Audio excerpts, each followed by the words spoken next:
अगर आपके पास 10 लाख, 25 लाख या 1 करोड़ इन्वेस्ट करने के लिए है तो सेबी ने रिसेंटली एक नया इन्वेस्टमेंट कैटेगरी इंट्रोड्यूस किया है जिसका नाम है स्पेशलाइज्ड इन्वेस्टमेंट फंड यानी कि SIF। अब सवाल ये है, क्या ये म्यूचुअल फंड से बेटर है, क्या ये PMS का रिप्लेसमेंट है या फिर सिर्फ एक और फैंसी इन्वेस्टमेंट प्रोडक्ट है? और सबसे इंपॉर्टेंट, क्या doctors, business owners, senior corporate executives और एक्सपीरियंस्ड म्यूचुअल फंड इन्वेस्टर्स को SIF कंसिडर करना चाहिए? आज इंटरनेट पर बहुत कंफ्यूजन है। कुछ लोग कह रहे हैं म्यूचुअल फंड का नेक्स्ट वर्जन आ गया है, कुछ लोग बोल रहे हैं ये सिर्फ HNI के लिए है और कुछ लोग बिना समझे कंपेयर कर रहे हैं mutual fund versus PMS versus SIF। लेकिन आज की वीडियो के बाद आप सिर्फ SIF को समझेंगे ही नहीं बल्कि ये भी डिसाइड कर पाएंगे कि फ्यूचर में ये आपके फाइनेंशियल जर्नी का पार्ट हो सकता है या नहीं। वीडियो को एंड तक जरूर देखिए, एंड में मैं एक आपको प्रो टिप भी दूंगा। चलिए स्टार्ट करते हैं। मैं आपसे एक सिंपल क्वेश्चन पूछता हूं। मान लीजिए दो इन्वेस्टर्स हैं। पहला इन्वेस्टर हर महीने SIP करता है, उसका पोर्टफोलियो 50 लाख का हो चुका है, उसने म्यूचुअल फंड से अच्छी वेल्थ क्रिएट की है। दूसरा इन्वेस्टर एक सक्सेसफुल बिजनेसमैन है, उसके पास 5 करोड़ का इन्वेस्टमेंट पोर्टफोलियो है। अब क्या दोनों इन्वेस्टर की इन्वेस्टमेंट रिक्वायरमेंट सेम होगी? बिल्कुल नहीं। जब वेल्थ बढ़ती है नीड भी चेंज होती है। एक बिगनर इन्वेस्टर को सिंपल डाइवर्सिफाइड म्यूचुअल फंड की जरूरत होती है, लेकिन जब पोर्टफोलियो बड़ा होने लगता है तब इन्वेस्टर्स एडिशनल स्ट्रैटेजीज देखना शुरू करते हैं, जैसे कि market neutral strategies, long short investing, advanced debt strategies और पोर्टफोलियो हेजिंग। और यही गैप था म्यूचुअल फंड्स और PMS के बीच। इसी गैप को एड्रेस करने के लिए सेबी ने इंट्रोड्यूस किया स्पेशलाइज्ड इन्वेस्टमेंट फंड्स। सबसे पहले एक मिथ क्लियर करते हैं, SIF is not replacing mutual funds और SIF PMS का रिप्लेसमेंट भी नहीं है। तो फिर SIF है क्या? सिंपल लैंग्वेज में समझिए, आज इन्वेस्टमेंट वर्ल्ड को अगर हम 3 लेवल्स में डिवाइड करें, लेवल 1 में traditional mutual funds, simple diversified mass investors के लिए। लेवल 2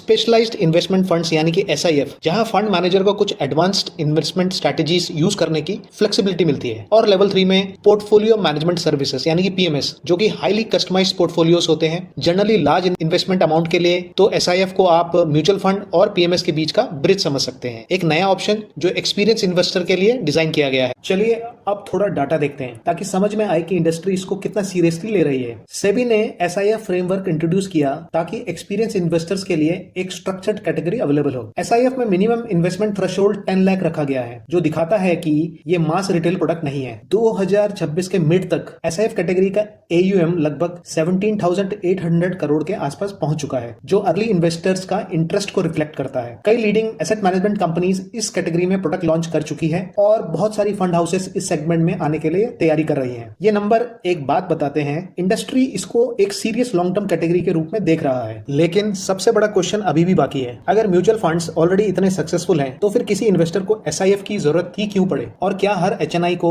म्यूचुअल फंड छोड़कर SIF में इन्वेस्ट कर देना चाहिए या ये सिर्फ कुछ स्पेसिफिक इन्वेस्टर्स के लिए ही सुटेबल है? आगे हम समझेंगे difference between mutual fund versus SIF versus PMS, और मैं आपको बताऊंगा कौन सा ऑप्शन किस इन्वेस्टर्स के लिए बना है और सबसे कॉमन मिस्टेक जो लोग सिर्फ हायर रिटर्न्स के चक्कर में कर देते हैं। वीडियो में आगे बढ़ने से पहले मैं आप सबसे रिक्वेस्ट करना चाहता हूं, अगर आपको ये वीडियो इंटरेस्टिंग और इन्फॉर्मेटिव लग रही है तो वीडियो को जल्दी से लाइक कर लें और चैनल को सब्सक्राइब कर लें। चलिए अब समझते हैं म्यूचुअल फंड, SIF और PMS में एक्चुअल डिफरेंस क्या है। सबसे पहले एक बात याद रखिए, ये तीनों कंपटीटर्स नहीं है, ये 3 अलग अलग इन्वेस्टर नीड को सर्व करते हैं। चलिए एक सिंपल एग्जांपल से समझते हैं। अगर इन्वेस्टिंग को हम एजुकेशन की तरह देखें तो mutual fund is like graduation, strong foundation, simple, disciplined, हर इन्वेस्टर्स के लिए suitable. SIF is like post graduation, थोड़ा advanced, more flexibility, more understanding की जरूरत। और PMS is like specialization, highly customized, experience investors के लिए। अब ये मत सोचिए पोस्ट ग्रेजुएशन से बेटर होती है, नहीं, वो सिर्फ अलग स्टेज के लिए होती है। बिल्कुल वैसे ही SIF भी म्यूचुअल फंड से बेटर नहीं है, बस डिफरेंट पर्पस के लिए डिजाइन किया गया है। अब सवाल आता है, आखिर SIF में ऐसा क्या अलग है? सिंपल लैंग्वेज में traditional mutual funds generally pre defined investment rules को फॉलो करते हैं, लेकिन SIF फ्रेमवर्क फंड मैनेजर्स को कुछ एडिशनल फ्लेक्सिबिलिटी दे सकता है depending on the specific strategy approved under the regulatory framework. For example, different SIF strategies में include approaches such as long short equity, advanced debt strategies, multi asset allocation, hedging technique, market neutral approaches. इसका मतलब ये नहीं कि हर SIF ये सब करेगा, हर SIF की अपनी इन्वेस्टमेंट स्ट्रैटेजी होगी और इन्वेस्टर्स को इन्वेस्ट करने से पहले उस स्ट्रैटेजी को समझना बहुत ही जरूरी है। यहाँ सबसे बड़ा मिथ शुरू होता है। बहुत लोग सोचते हैं एडवांस प्रोडक्ट है तो रिटर्न भी ऑटोमेटिकली ज्यादा होंगे, लेकिन इन्वेस्टिंग में कॉम्प्लेक्सिटी का मतलब गारंटीड हायर रिटर्न कभी नहीं होता। सोचिए Formula 1 रेसिंग कार और एक नॉर्मल सिटी कार, क्या Formula फार्मूला 1 कार बेटर है ट्रैक पर, बिल्कुल है, लेकिन दिल्ली के ट्रैफिक में बिल्कुल नहीं। वैसे ही हर एडवांस इन्वेस्टमेंट स्ट्रैटेजी हर इन्वेस्टर्स के लिए सुटेबल नहीं होता है। प्रोडक्ट से पहले इन्वेस्टर्स का गोल रिक्वायरमेंट समझना बहुत जरूरी है। अब सबसे प्रैक्टिकल क्वेश्चन, क्या SIF बिगिनर्स के लिए है? मेरा ओपिनियन जनरली नहीं। अगर आपने अभी अभी SIP शुरू की है या आप अपना पहला म्यूचुअल फंड चूज कर रहे हैं तो पहले बेसिक स्ट्रॉन्ग बनाइए। म्यूचुअल फंड्स ही आपके वेल्थ क्रिएशन का बेस्ट फाउंडेशन हो सकता है। लेकिन अगर आप एक डॉक्टर हैं, बिजनेस ओनर हैं, सीनियर कॉर्पोरेट एग्जीक्यूटिव हैं या आपका इन्वेस्टमेंट पोर्टफोलियो काफी बड़ा हो चुका है और आप already diversified mutual fund portfolio maintain करते हैं, तब फ्यूचर में SIF को एक एडिशनल इन्वेस्टमेंट ऑप्शन के रूप में इवैल्यूएट किया जा सकता है। याद रखिए, SIF का ऑब्जेक्टिव म्यूचुअल फंड को रिप्लेस करना नहीं है, बल्कि कुछ इन्वेस्टर्स को एडिशनल प्रोफेशनली मैनेज स्ट्रेटेजीज। अब सवाल यह आता है, क्या एग्जिस्टिंग म्यूचुअल फंड इन्वेस्टर्स को फ्यूचर में SIF कंसिडर करना चाहिए? कितना एलोकेशन होना चाहिए? कौन सी मिस्टेक अवॉइड करनी चाहिए? और सबसे इंपॉर्टेंट, मैं अगर खुद एक वेल्थ एडवाइजर होता तो अपने क्लाइंट को SIF कब सजेस्ट करता? चलिए इसको एक प्रैक्टिकल एग्जांपल से समझते हैं। मान लीजिए दो इन्वेस्टर्स हैं। Investor A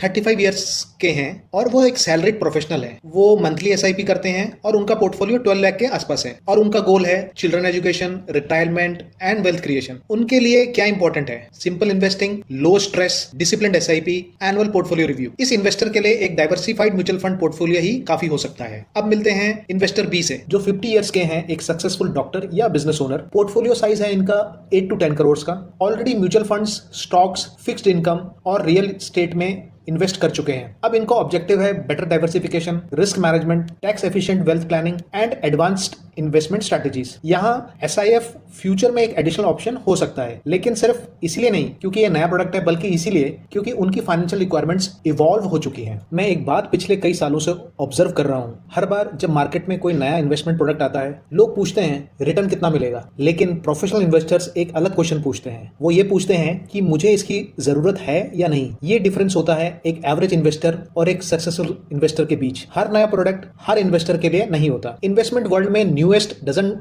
always mean best. Best वही होता है जो आपके गोल के लिए सुटेबल हो। अब बारी है प्रो टिप की। मैं आपको एक सीक्रेट बताता हूँ। वेल्दी इन्वेस्टर सिर्फ प्रोडक्ट में इन्वेस्ट नहीं करते, वो प्रोसेस में इन्वेस्ट करते हैं। म्यूचुअल फंड हो, SIF हो या PMS हो या कोई और इन्वेस्टमेंट, ये सिर्फ टूल्स हैं। असली वेल्थ क्रिएट होती है जब आपके पास होता है clear goals, right asset allocation, diversification, regular portfolio review and discipline. अगर ये 5 चीजें स्ट्रॉन्ग है तो प्रोडक्ट सेकंड प्रायोरिटी बन जाता है। तो आज की वीडियो से सिर्फ 3 बातें याद रखिए। नंबर 1, SIF म्यूचुअल फंड का रिप्लेसमेंट नहीं है। नंबर 2, हर इन्वेस्टर को SIF की जरूरत नहीं है। और नंबर 3, बेस्ट इन्वेस्टमेंट प्रोडक्ट वो नहीं जो सबसे ज्यादा रिटर्न का प्रॉमिस करे। बेस्ट इन्वेस्टमेंट प्रोडक्ट वो है जो आपके फाइनेंशियल गोल के साथ अलाइन हो। अगर आप भी मानते हैं कि इन्वेस्टिंग सिर्फ प्रोडक्ट खरीदना नहीं बल्कि वेल्थ प्लानिंग है, और अगर आप जानना चाहते हैं कि आपका करंट पोर्टफोलियो फ्यूचर रेडी है या नहीं, तो कमेंट में रिव्यू लिखिए। मैं फ्यूचर वीडियो में portfolio review, asset allocation, SIF और एडवांस्ड वेल्थ प्लानिंग पर और प्रैक्टिकल कंटेंट लेकर आऊंगा। अगर आज का ये वीडियो आपको इन्फॉर्मेटिव लगा हो तो वीडियो को लाइक करें,